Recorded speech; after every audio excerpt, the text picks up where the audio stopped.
iRacing, you wanted the best, you got them for a breast. Often imitated, never duplicated. The greatest show on dirt, the World of Outlaws.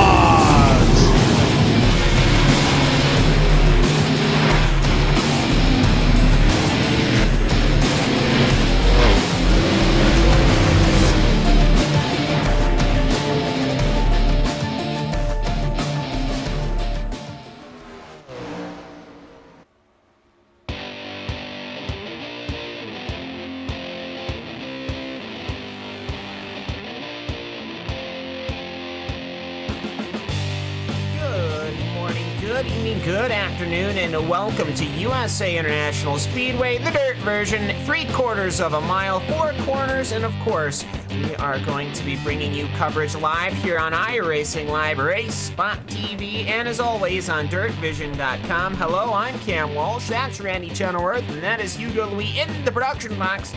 Us these great pictures here tonight. It's USA International Speedway in the World of Outlaws Craftsman Sprint Car Series, and Randy, looks like we should have a pretty good one. Qualifying just getting completed.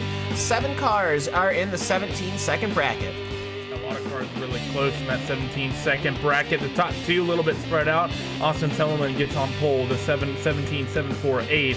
Alex Bergeron a 17.824, and then from 3rd all the way back to 7th, that's people in 17.9 X land. So about 5-6 cars separated by under a tenth of a second. Yeah, and of course, USA International Speedway. This virtual version, of course, of Lakeland is a preserved version, of course. The real track, I believe is a parking lot at this point, unfortunately. But thankfully, though, not only do we have it in the asphalt version, we laid some dirt over it, and we're going to get some good racing, of course. So this is more of a traditional, where you would have a stock car circuit.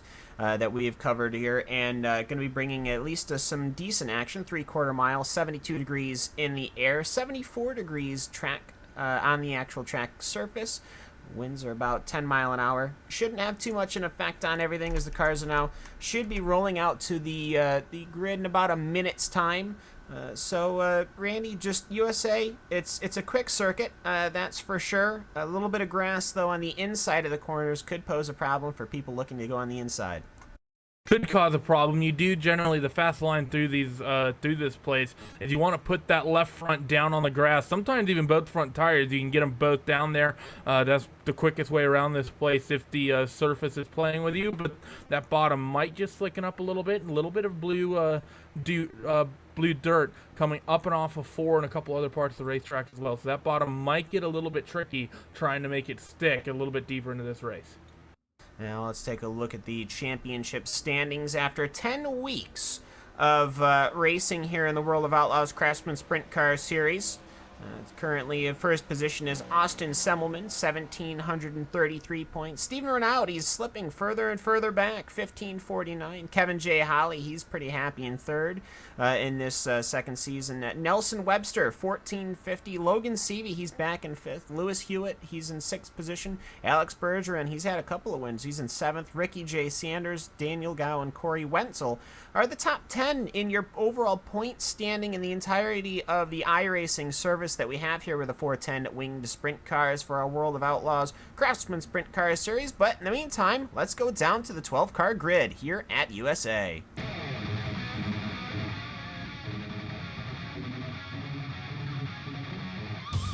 It is Austin Semmelman. He qualified first with a 17.748.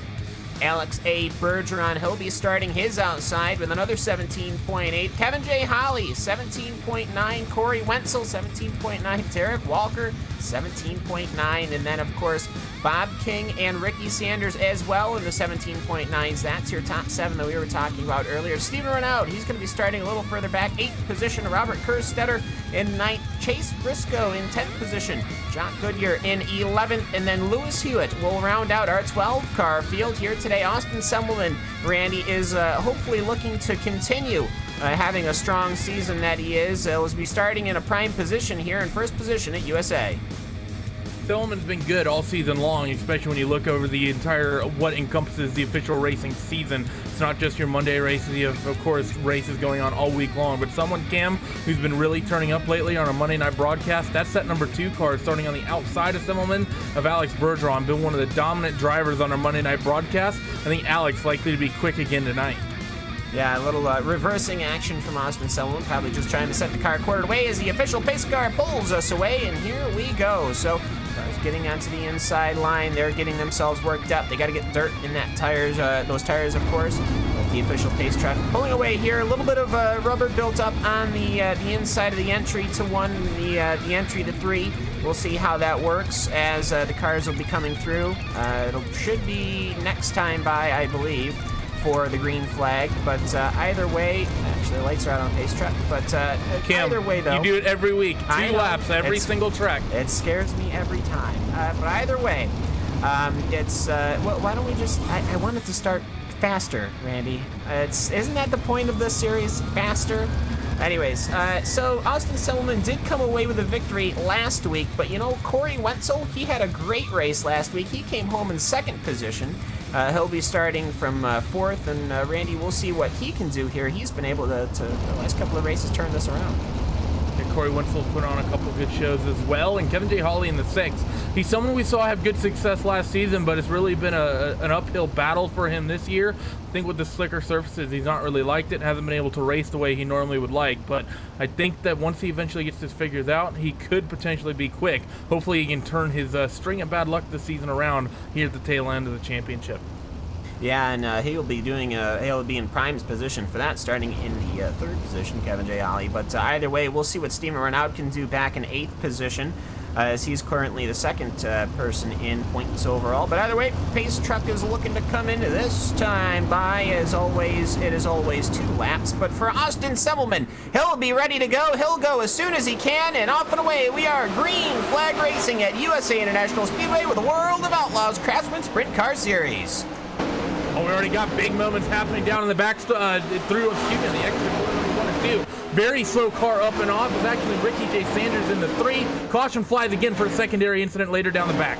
Derek Walker, yeah, he started bouncing off that wall at Bob King came to his inside. I think they had a little bit of contact on the corner. King made the pass, and really Derek Walker, I think he was kind of a stationary target. Once he was coming down, nowhere to go, Robert Kerstetter ended up having an incident with him. Yeah, that was a pretty hard hit for the number 11 machine of Derek Walker. One of the drivers who actually streams his perspectives in these races very often on Twitch, and I think for him, not going to be very happy about the fact, and if you want to see a sad reaction, you could probably go find it. What was the delay? Yeah, sad face. But either way, one car pulling into the pit lane, Robert Kerstetter, of course, that was the one who had the primary collision with Derek Walker. But yeah, Derek Walker, Mr. Walker, that suspension is broken. I understand that we need to keep the wheels turned in order to go into the corner, but he's probably harboring a little bit of steering damage there. I don't know how well that car's going to be driving. Yeah, he needs to bring that down on a pit lane. I'm surprised he doesn't have a meatball flag, in all honesty, because just looking at it right now, he is crabbing quite a bit, I think, compared to the rest of the guys. And he's missing a front wing on my end as well. So I think for Derek Walker, that car, he's going to get into corner number 1, and it's not going to do the things he thinks it's going to do, and it's going to end bad. I mean, it could. I mean, he could wrestle the thing around. I think, though, he's out of what we would consider, quote, contention. Either way, they're going to go across the start-finish line, and they will get themselves sorted out 2 by 2 by 2 by 2 as they work their way now into corner number 1. I think we saw a very inside line from Austin Semmelman. We've seen this a couple of times, but right at the outside of pit 1 exit, there's a little strip of grass there, and the drivers tend to sneak a wheel into that grass, and I hopefully that'll keep everyone will stay safe here on this restart, Randy. Like I said, quick way around this racetrack, both ends of the racetrack. Look for these guys to put those front wheels in the grass down on the bottom side, and if you need to run the top here, you need to be very close to that outside wall to get up to the cushion. Yeah, absolutely, and that's only after the track is sort of faded away Pace truck looking to come in. He's already dropping onto the inside. Austin Semmelman going as soon as he's able. And here goes the number 1 car. He'll get to the top line, dip it way to the inside. And we are green flag racing once again here at USA International. Actually a very good jump as well by Alex Bergeron. Great reaction times as there's some close racing happening in the back. Corey Wenzel lost a spot to Kevin J. Holly, who picks up the 3rd position, and now down the front straightaway here. First time under green flag conditions into 1 and 2. The 2 of Bergeron trying to reel in and keep Austin Semmelman honest. He's slowly doing it. Bit of contact in 1 and 2. What do you see, Cam? Bob King ended up going for a complete Revolution 360 off of the exit at 2, but everyone managed to actually straighten themselves out and continue going, so we stay green here at USA International. Hopefully this means we can get some green flag action, as going into 1 and 2 is Jock Goodyear, and the car of Chase Briscoe. Briscoe harboring some damage on his front end. He'll manage to make the position. Austin Semmelman, though, he is not getting away from Alex Bergeron.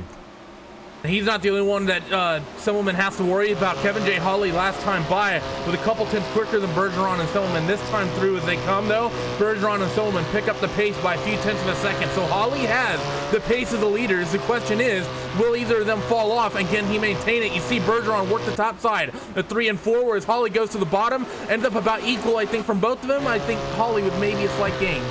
Steven Renaud, I believe, is starting to get his car hooked up. He's staying just above the rubbered line, and he's been able to close in on Chase Briscoe after making maneuver on Lewis Hewitt. Actually, the door gets slammed by Chase Briscoe. He'll continue to run the outside, Steven Renaud, as the front 3 cars have gotten away. Corey Wenzel on an island by himself as they cross the start-finish line. Then it's Jock Goodyear leading this group, and Steven Renaud, he's trying to find his way through. He does get around Chase Briscoe, and as well as Lewis Hewitt gets through, and Steven Renaud, he is going to be hooked up here. Lap times, though, not indicative of that. That might be because he's fighting in traffic. Also the fact that coming off of 4 last time by, this group was 3 wide. They got sorted and they went into corner number 1, basically all single file now as your leaders work themselves off into 3 now. Semmelman starting to stretch a gap here, Cam, over the number 2 of Alex Bergeron, and Kevin J. Holly slowly getting left in the dust.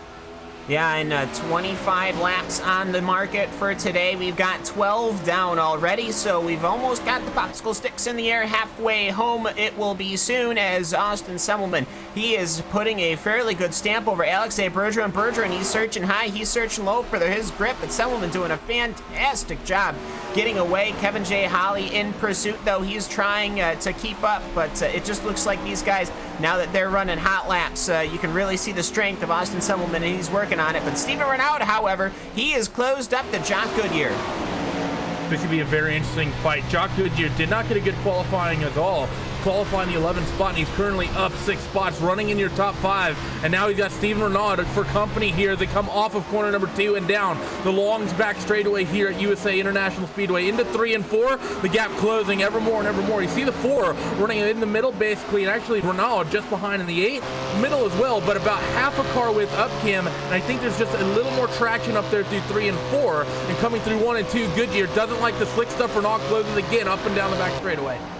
Yeah, it's interesting to see how these guys are taking the track circuit as they go through. I mean, you look at Austin Semmelman, he basically dumps it in early, lets the big fat right rear drift through that gap in the rubber, and then you've got the rest of these guys. I think they're just searching for grip to where they can find it to get around, as here comes Steven Renaud, perhaps in the outside line. No, Jock Goodyear's going to hold it as he's trying. Perhaps Steven Renaud is going to go to the inside. He's trying that outside line. 1 second, 2 second, 3 second. He'll hold it late, but I think Jock Goodyear just gets a better entrance when he dips in the inside like that. You can close the door on Steven Renaud. These two very, very tight as they go into 3 and 4. Renaud's going to try to make an opportunity out of this. Goes to the bottom. We have the 4. Goodyear working the top, but Renaud not able to make it stick. A little bit too slick down there as they come now into 1 and 2. And Renaud, that might cost him because he's got Lewis Hewitt, who's going to be really pressuring him as they come off of corner number 2. Renaud has to be careful trying to make up that spot, Cam, because while I think he has the speed to do it, if he has to go to an unadvantageous part of the racetrack, I think he's going to lose the spot to that number 9 machine, Hewitt. Yeah, Hewitt is recovering and right behind. You got to remember, Ricky J. Sanders has been able to close in these last couple of laps. So we've got a 4-car battle going on. Steven Renaud, though, he clips the outside wall. He'll have a little bit of a bounce, and Lewis Hewitt will dive to the inside. Will he have it? No, he'll lose the rears on that slick stuff coming off of the corner of number 4. And so Steven Renaud will get a little bit of breathing room here. And these guys are trying all sorts of different lines to try to sort their ways out here as we're closing in on 5 to go.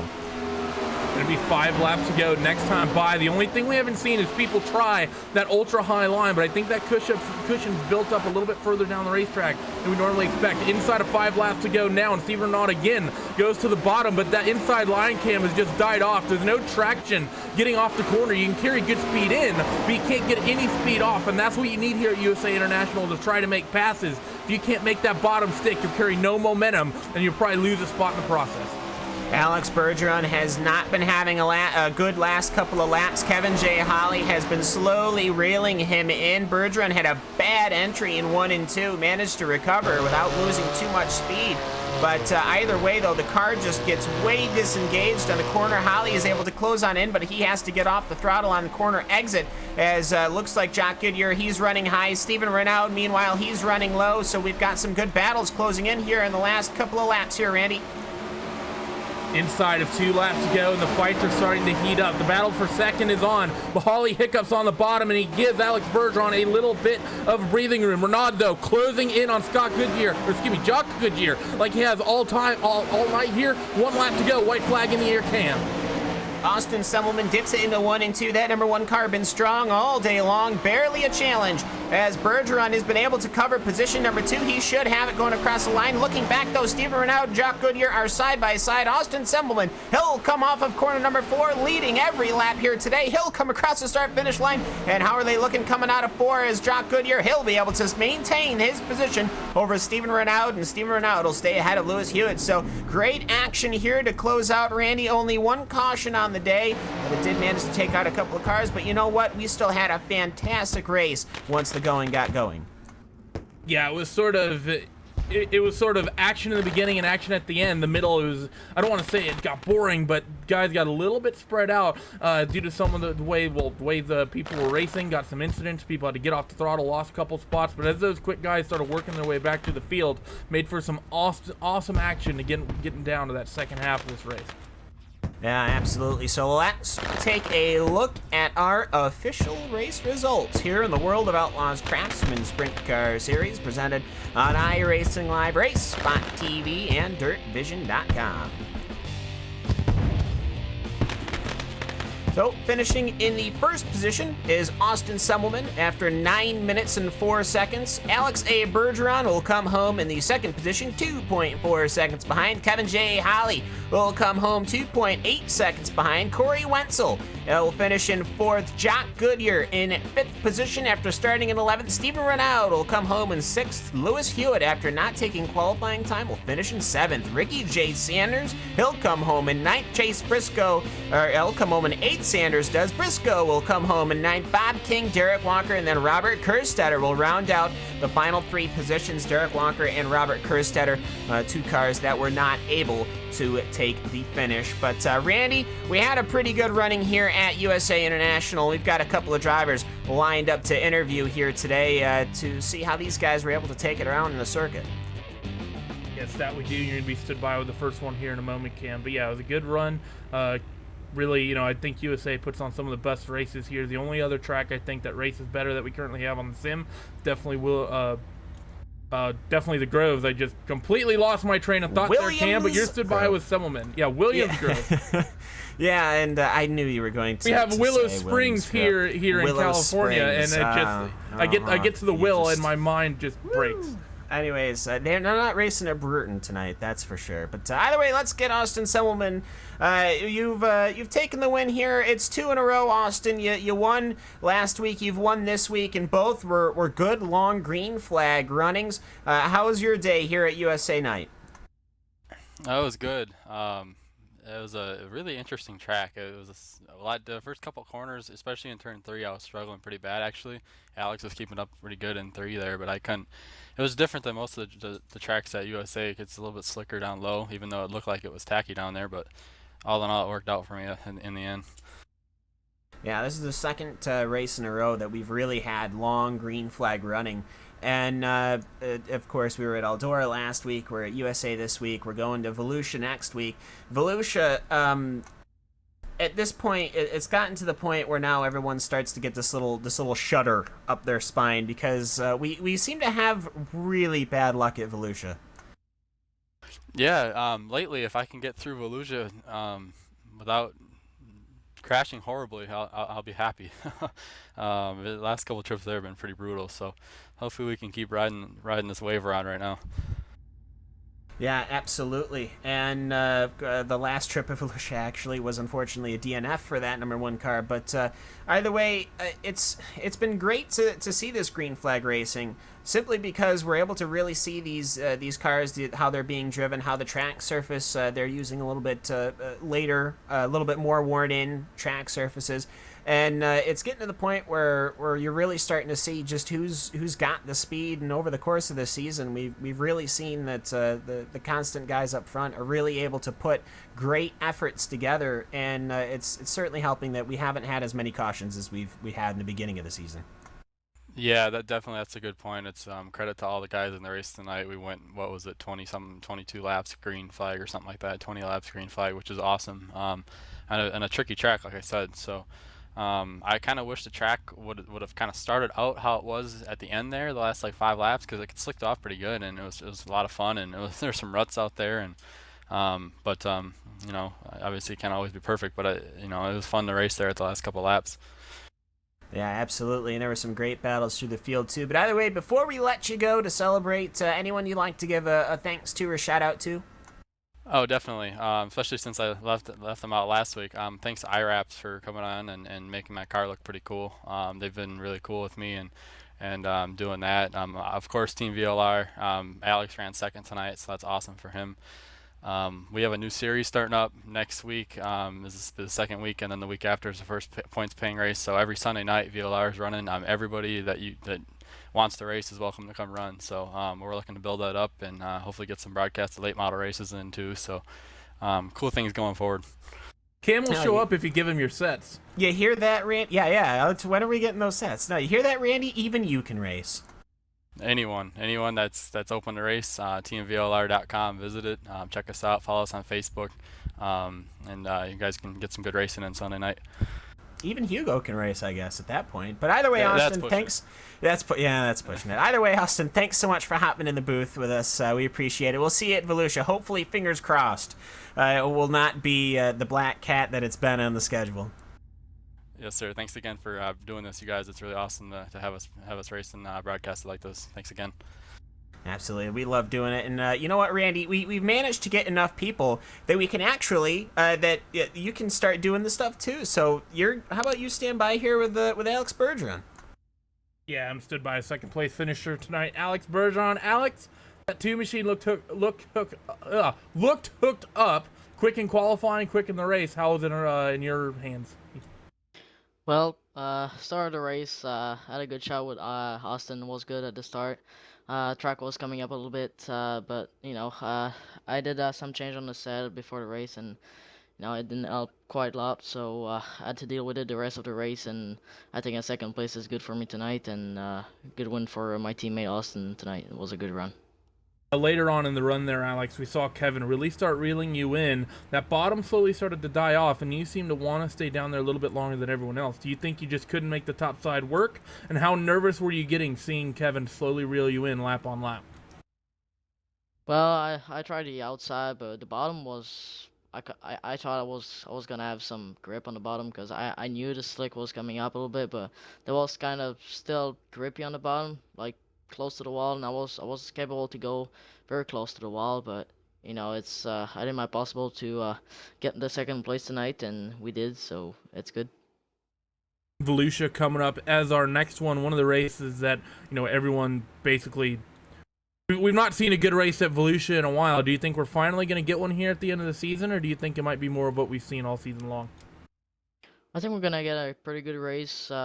We just need to get some green flag runs, and we're going to see where we're going to end up, and hopefully a good finish like tonight.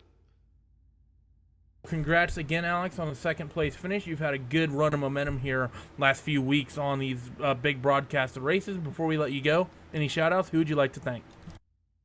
Well, I would like to thank Team VLR and Austin for finishing first tonight. He's my teammate, so it was good. And all my sponsors, Mara Inc. and Motorsport 88, and Michael Benoit for the paint scheme. It's pretty good. Also, like thanks Virtual to Reality for the opportunity I had a couple of days ago. It's gonna be good up there, and I'm looking forward to it. Well, thanks again and congrats again, Alex. Good luck to you next week. Thank you. Cam, you're stood by with Holly. That I am. Kevin J. Holly, it's been a while, I think, since the last time we've been able to have a conversation. USA International Speedway, this one worked out pretty well. Last couple of weeks have been going fairly well as far as long green flag runs. Why don't you take me through your night here at USA? This track is so dependent on your qualifying. It's a track position track. Tonight it was a little bit better because you were able to run a little bit of the top in 3 and 4 and gain a lot of ground and maybe try a die bomb move in 1 and 2. But Alex and Austin were definitely faster than I was, so I was just pretty happy to maintain third, to be honest. I saw Bigsy back there every once in a while, but Austin and Alex, they got it going on, man. They figured something out, and we'll be chasing them for a long time, I feel like. Yeah, and of course, as the season is gone on, we've gone to all of the tracks. I think it'll be 3 times at the end of the season. But we'll be going to Volusia next week. It seems to be the haunted track out of the 4 that we have. We can never really seem to put on a straightforward race without something wacky going on. But hopefully we can put on at least a decent effort heading forward to Volusia. Yeah, that track's definitely my least favorite out of the 4 so far. It's got its little quirks that I just really haven't figured it out. I think I won there earlier, but that's all luck. That was in the past. That's all luck. It's a track that's really tough to pass on. The bottom is almost non-existent, so everyone can run the middle, and you just don't have enough grip up top to really get a huge run on someone because it's not banked quite enough for it. So it's definitely a track where you have to spend 95% of your time on your qualifying setup and hope you just rip a burner in qualifying and start up front. Yeah, and we'll see how it goes at Volusia next week. Hopefully, we can avoid the cautions and the the wrecking and all that. I don't need to go into that, but either way, Kevin, anyone you would like to give a shout out to or a thanks to before we let you go? Yeah, Alex and Austin for kicking my butt. We'll give a shout out to them. Well, there you go. Kevin J. Holly, the number 6 car coming home in 3rd after starting in 3rd, but so much more to that story. But Kevin, thanks so much for hopping into the booth with us. We'll see you next week at Volusia. Yeah, thanks, guys. Thanks, Cam, and all you guys for putting this on. It's a pretty cool deal. Of course, we're happy to do it. And Randy, any last thoughts from USA before we head out into the sunset? It was a good one. I hope we can finally get one of the good races at Volusia that the track deserves. Let's hope. Look at it this way. We've got, there are only 2 rounds left. We've got Volusia, and then we have got, it will be Williams Grove to finish out the season. And you know what? The final trip around the 4 tracks that we have, the first 2 were great. They had great races, only 1 caution way early on. If we can get that for the final 2 races, I think that would be great. The last 4 rounds of the World of Outlaw Craftsman Sprint Car Series end up working pretty well. But either way, Hugo, we're going to cue the music.